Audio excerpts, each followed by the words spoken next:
Bonjour et bienvenue dans cette nouvelle émission des chroniqueurs web radio spéciale 2021 avec Olivia pour m'accompagner, avec Elisio et avec Déclan. Bonjour. Bon, j'espère que vous allez bien. Oui, ça va, ça va. Première émission donc de 2021, une émission spéciale bonne nouvelle pour changer un petit peu Mm, hein, de l'actualité, on va dire, régulière. c'est ça. Donc voilà, ils ont préparé des petits sujets spécial bonne nouvelle. Mm. Vous avez préparé un à deux sujets, c'est ça par personne? Oui, moi j'en ai préparé deux.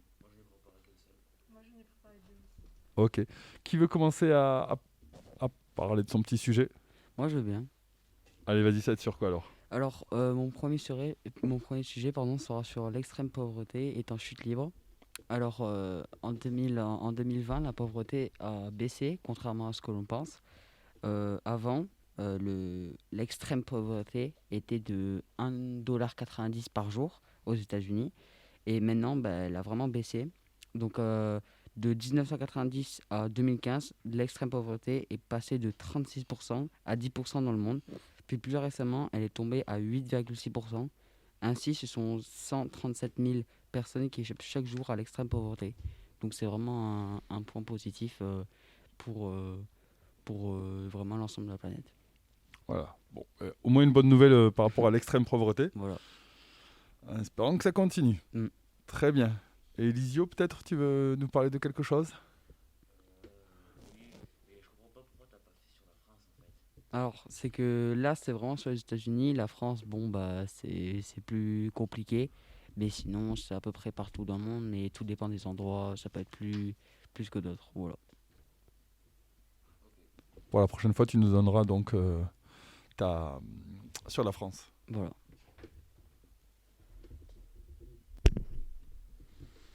Vas-y, à toi, Elisio. Alors moi je vais vous parler de l'univers Marvel. Du coup Marvel a été créé par Stan Lee en 1939.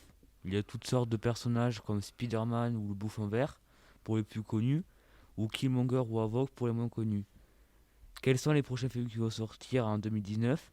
Loki qui va sortir en 2021 sur Disney+. Wakanda Vision qui sortira le 15 janvier 2021. Il y aura 9 épisodes centrés sur Vision et Scarlet Witch. Bonne nouvelle pour les fans de Black Panther, le prochain sortira le 6 juillet 2022. Oui, ça fait long pour les fans.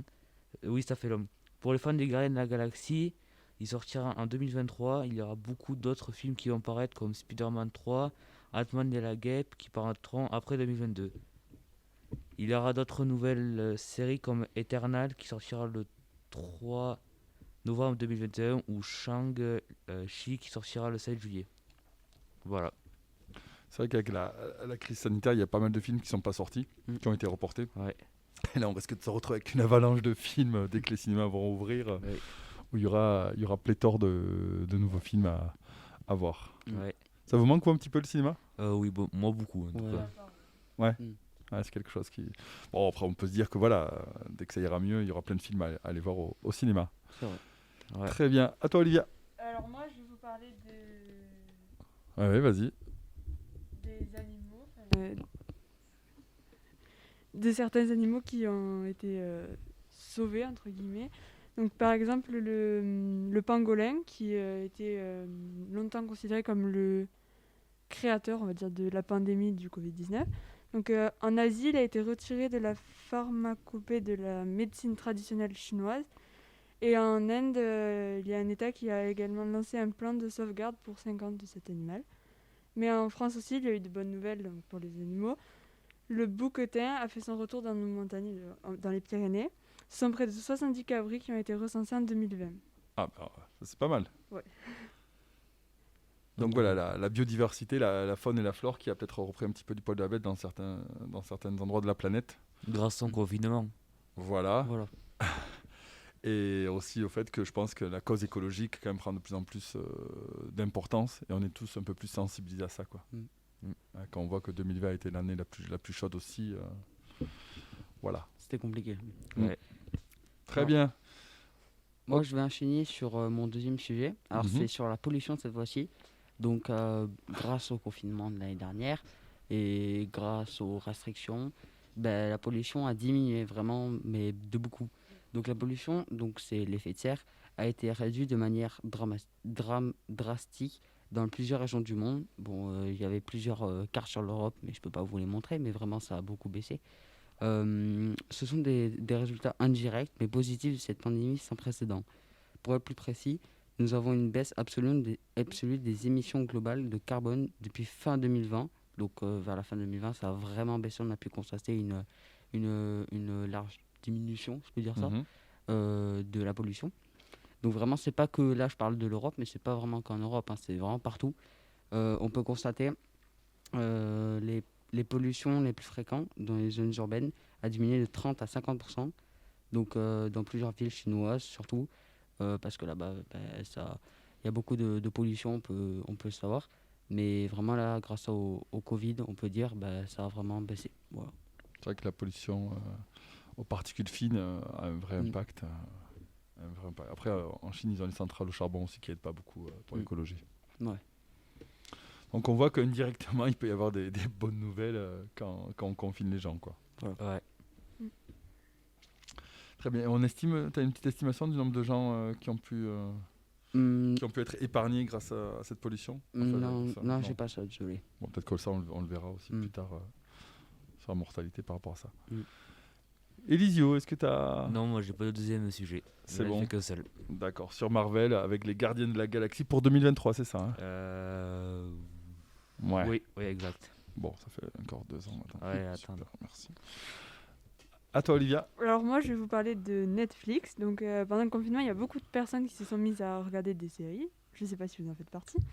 Donc je vais vous donner le top 10 des séries qui sont les plus populaires sur Netflix. Donc la première, c'est The Witcher. Mhm. La deuxième, c'est Elite. La troisième, c'est Lock and Key. La quatrième, c'est Les Nouvelles Aventures de Sabrina. Mhm. La quatrième, c'est... Oui, 13 raisons. Oui. Ouais. 13 Reasons Why. Voilà, merci. Stranger Things, la cinquième. La sixième, c'est Lucifer. La septième, c'est The Umbrella Academy. La huitième, pardon, c'est Dark. Et la neuvième, c'est La Casa des Papel. Voilà. La Casa del Papel. Saison 5. Ah, saison 5. Ouais. Très bien. Je vois qu'il y a des fans. Moi je suis pas forcément un fan, mais j'en ai entendu parler par des amis qui m'ont dit qu'il y avait la saison 5 qui allait sortir. C'est vrai que les séries, ça a totalement explosé avec le confinement et toutes les plateformes de streaming vidéo, quoi. Amazon. Ouais. J'ai appris que Amazon, ça, il fait un service de films et de séries, voilà. Apparemment, ils auraient fait plus que Netflix, genre plus d'abonnements, tout ça, mais même moi, j'ai du mal à y croire. J'ai appris ça, mais je suis pas sûr si c'est vrai ou pas. Ouais. Faudra vérifier. Une autre bonne nouvelle, c'est par rapport à Netflix, c'est qu'ils ont prévu, je crois pour l'année qui arrive, de sortir un film par semaine en fait. Il y a tellement de nouveaux films qu'ils ils se lancent dans la grosse production et un film par semaine nouveau. C'est pas mal. Ouais. Donc voilà, on peut pas aller au cinéma, mais sur Du haut Netflix, niveau. ils ont gagné énormément d'argent. La valeur boursière n'a jamais été aussi haute. Donc oui, ils ont les moyens financiers pour le faire, quoi. Même moi, là, tu avais cité Elite, tout ça, moi j'ai tout regardé, La Casa de Papel aussi. Ouais. Et vraiment, j'ai pris le temps, quoi. Parce qu'on avait le temps, je me suis dit, bon, on va commencer. Voilà, c'est cool. Ah ouais, c'est assez massif comme nouvelle pratique numérique sur 2020-2021, quoi. Bon, mais voilà, c'était une petite chronique des bonnes nouvelles pour bien commencer 2021. Ouais. On s'étend des meilleurs vœux donc pour cette nouvelle année. Oui. Merci. On Bonne essaye de année. vous donner rendez-vous peut-être dans 15 jours si on peut, Ok. hein, pour une nouvelle émission des Chroniqueurs Web Radio 2021. Mhm. À bientôt. À À bientôt. bientôt. À bientôt. Salut.